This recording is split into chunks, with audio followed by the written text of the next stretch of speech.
honrado, mais uma vez, de trazer a palavra de Deus para todos que nos assistem, nos ouvem.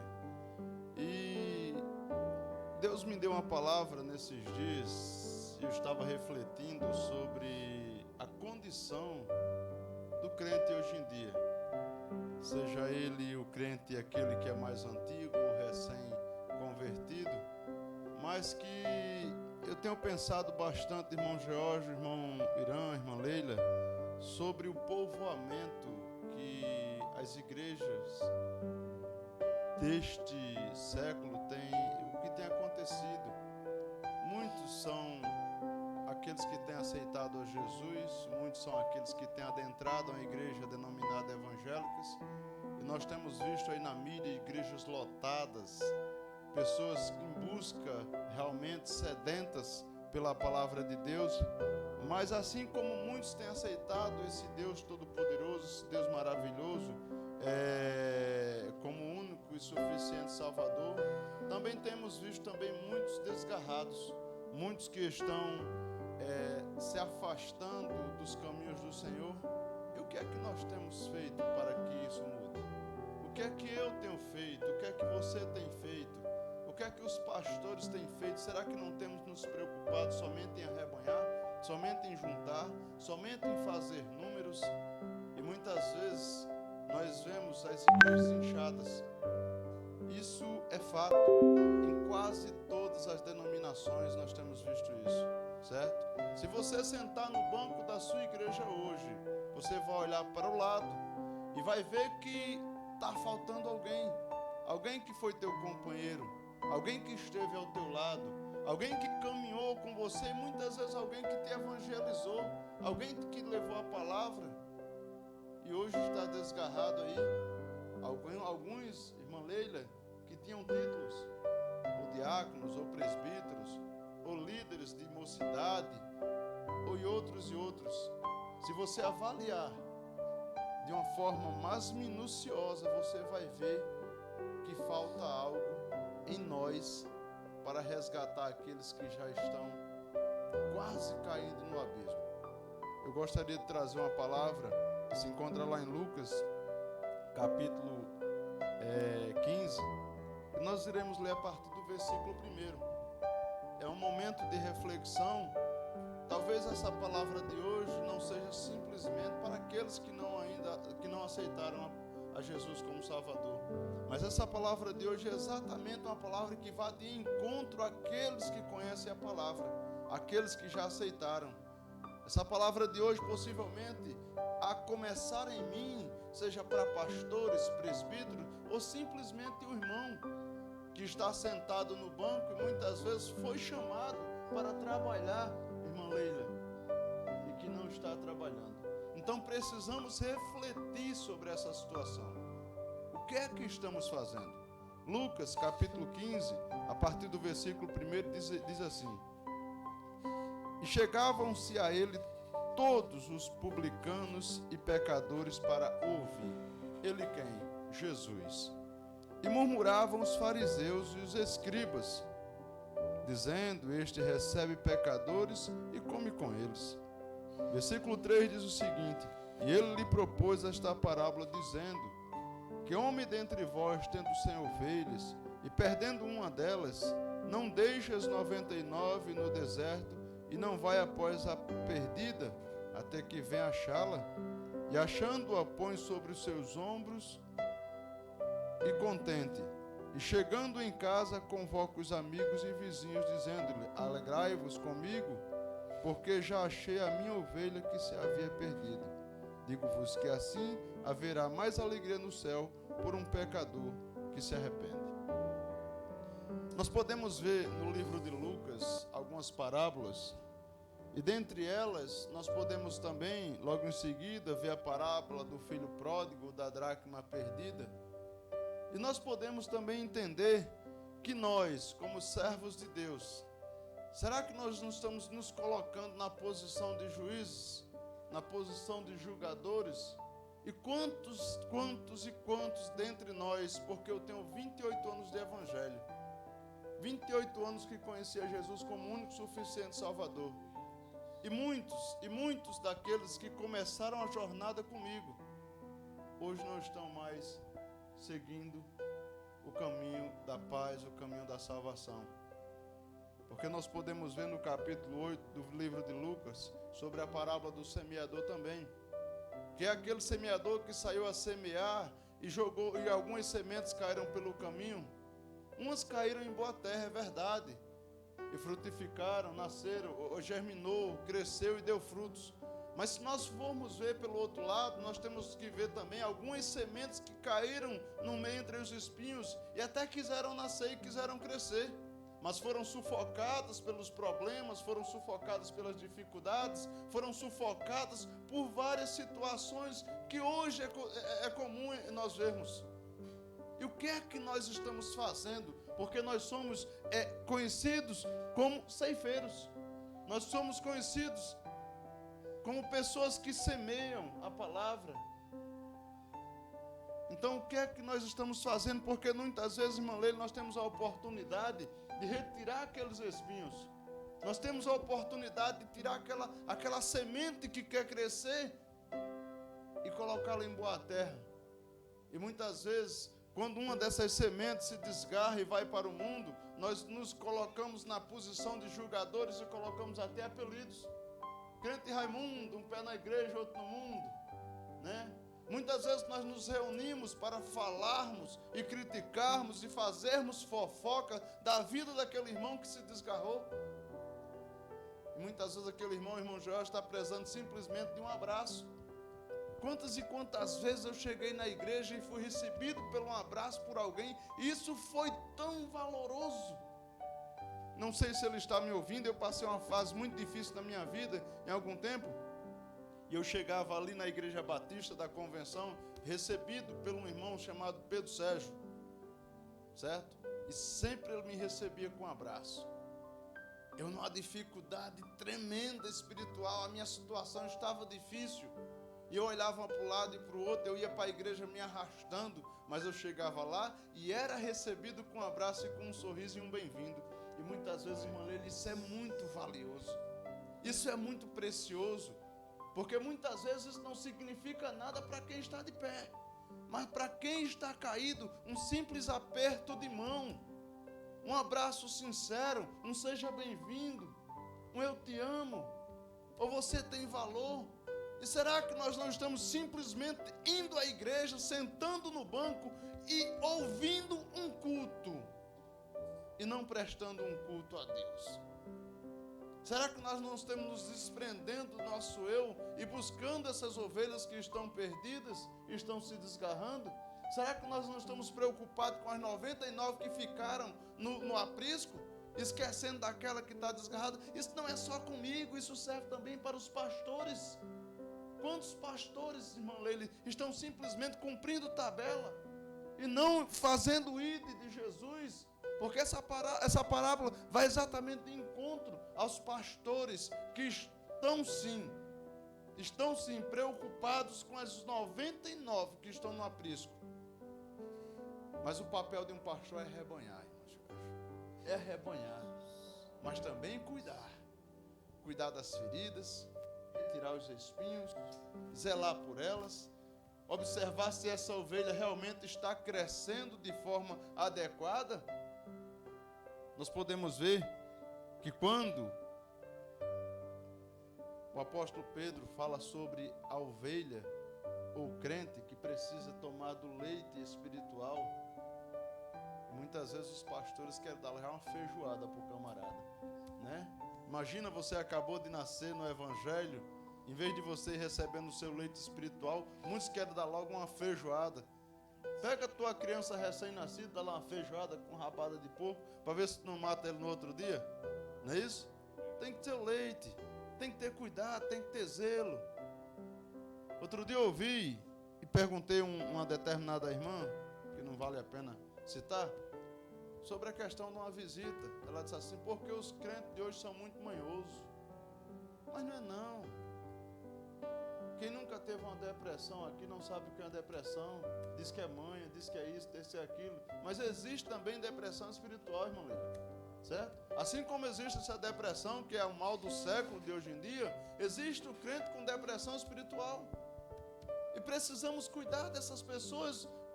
Tire por mim e por você. Será que você nunca passou por uma fase difícil da sua vida? Hein? Será que você nunca passou por uma fase crítica espiritual, que deu vontade de chutar o pau da barraca e desistir de tudo? Hein? Observe os discípulos de Jesus. Todos eles passaram por crises, irmão Irã. Todos eles passaram por crises. Pedro, em dado momento da vida dele, ele passou por aquela crise existencial que chegou a negar o próprio Jesus. Os outros, no momento que Jesus foi preso, fugiram todos. O próprio Paulo, ele chega no momento de reclamar, por ser esbofeteado e outras coisas mais. Quando Jesus chega, Paulo, a minha graça te basta. Mas nem sempre nós temos esse ombro amigo, irmão Líder, para nos receber, para nos dar apoio.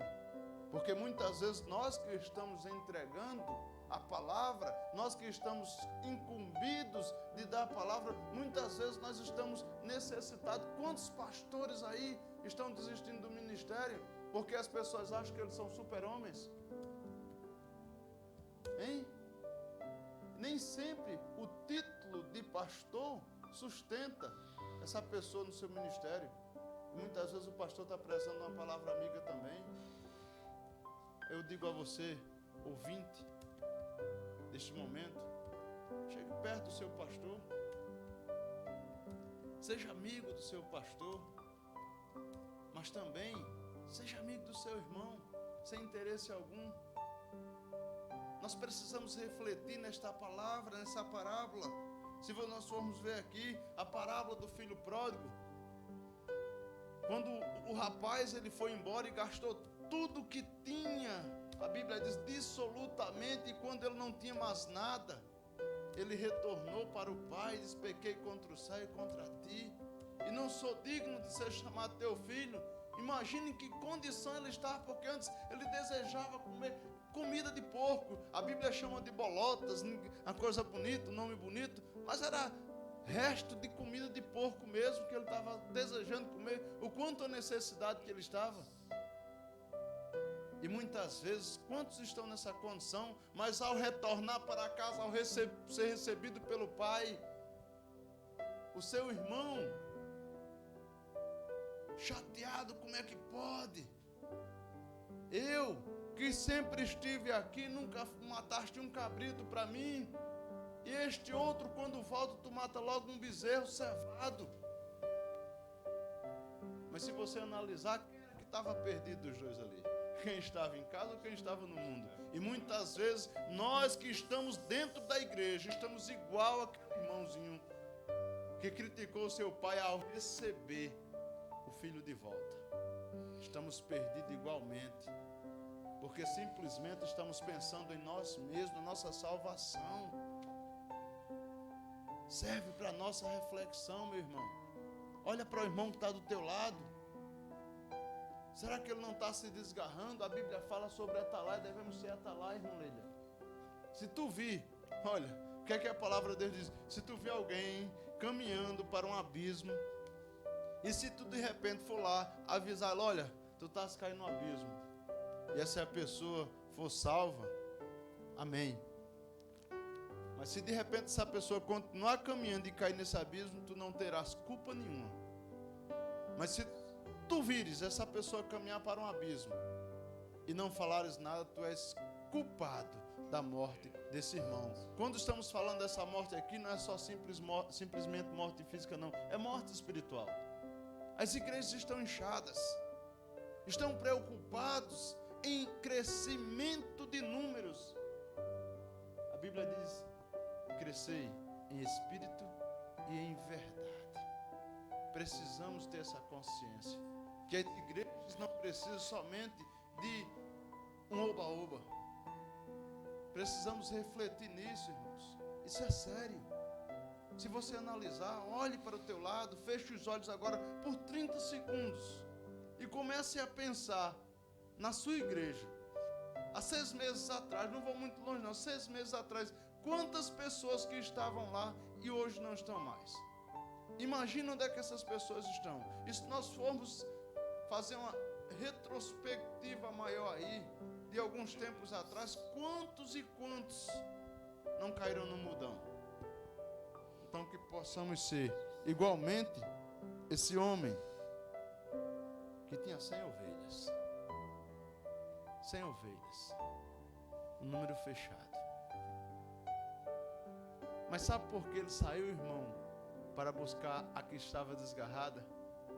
Porque ele tinha certeza que as 99 estavam seguras, estavam bem orientadas, estavam bem embasadas, e que mesmo que o inimigo atacasse, elas estavam protegidas. Mas aquela que estava no mundo, simplesmente não tinha ninguém por ela. E esse Senhor foi em busca dessa ovelha que estava perdida. E essa ovelha poderá ser eu, e poderá ser você que está indo todos os dias à igreja, ou todos os domingos, assistir um culto e não prestar, porque a palavra de Deus diz o seguinte: você que está de pé, cuidado, para que não caia. Mas para que você não caia, tem que estar com os pés firmados na rocha que é Jesus Cristo. Não ser levado por todo o vento de doutrina, mas sim firmado nesta palavra. Eu não costumo trazer muitas vezes essa palavra de exortação, irmão Leila, mas eu senti a necessidade de falar, porque as igrejas estão caindo em um buraco, em um abismo profundo de enganação. Não era para ser assim, mas está acontecendo nos dias de hoje, e precisamos ver realmente um compromisso de pastores, de presbíteros, de diáconos, mas também de irmãos, porque o título nesse momento não serve de nada. Mas o que importa é o seu comprometimento e o meu comprometimento com o meu irmão que está do lado. Que possamos refletir sobre esta palavra e entender que uma alma vale mais do que o mundo inteiro. O próprio texto diz aqui no final, mas que preste atenção. E digo-vos que haverá mais alegria no céu por um pecador que se arrepende, mais do que 99 justos que não necessitam de arrependimento. Que Deus nos abençoe e nos guarde, e que venhamos refletir sobre essa condição na qual nós estamos. Que Deus nos abençoe e nos guarde. Irmão Jorge, posso fazer uma oração? Amém? Que possamos orar neste momento por aqueles que estão desgarrados, e que a partir de hoje possamos ter a consciência que nós somos pó e que sem Deus não somos nada. Pai Santo, Pai Eterno, Deus de infinita graça, Deus de misericórdia e bondade, neste momento, ó Deus, eu elevo, Senhor Deus, meus pensamentos a Ti e elevo as minhas mãos aos céus. Porque sei, ó Deus, que Tu estás acima da minha cabeça, Senhor Deus, e com isso eu estendo as minhas mãos a Ti, Senhor Deus, e Te peço em nome de Teu Filho amado, Jesus, que vai, ó Deus, ao resgate, Senhor Deus, das almas perdidas, não só aquelas que ainda não Te aceitaram, mas aquelas, Senhor Deus, que um dia conheceram a Tua palavra, Senhor Deus, porque a Tua palavra diz que essas pessoas que um dia Te conheceram, Te aceitaram, quando vão para o mundo estão numa condição pior do que as que chegaram, Senhor. Porque a Tua palavra diz que quando essas pessoas Te aceitam, existe, Senhor Deus, um espírito imundo nelas, e que esse espírito é expulso e que a casa é limpa. Mas quando essas pessoas retornam para o mundo, a Bíblia diz que voltará esse espírito imundo com mais 7 espíritos. Então a condição dessas pessoas são muito mais difíceis. E por isso a necessidade, Senhor Deus, de, ó Deus, resgate, Senhor Deus, por essas vidas. Que Tu venha nos dar condição não só a nós, mas às igrejas, Senhor Deus, sabedoria, entendimento, Senhor Deus, mas também, Senhor Deus, força espiritual, Senhor Deus, para convencer, Senhor Deus, essas pessoas do pecado e do juízo. Que Tu possas nos abençoar. Abençoa este programa, abençoa, Senhor Deus, aquelas pessoas que estão à frente delas, o irmão George, a irmã Leila, o irmão Irã, que Tu venhas abençoar grandemente, Senhor Deus. Porque quando a Tua palavra diz que Tu não esquecerás da obra que eles fazem junto aos santos, Senhor Deus, isso é fato. Que Tu possa nos abençoar. Eu Te agradeço por esta rica oportunidade. Em nome de Teu Filho amado Jesus, ó Deus. Amém. Aleluia. Glória a Deus.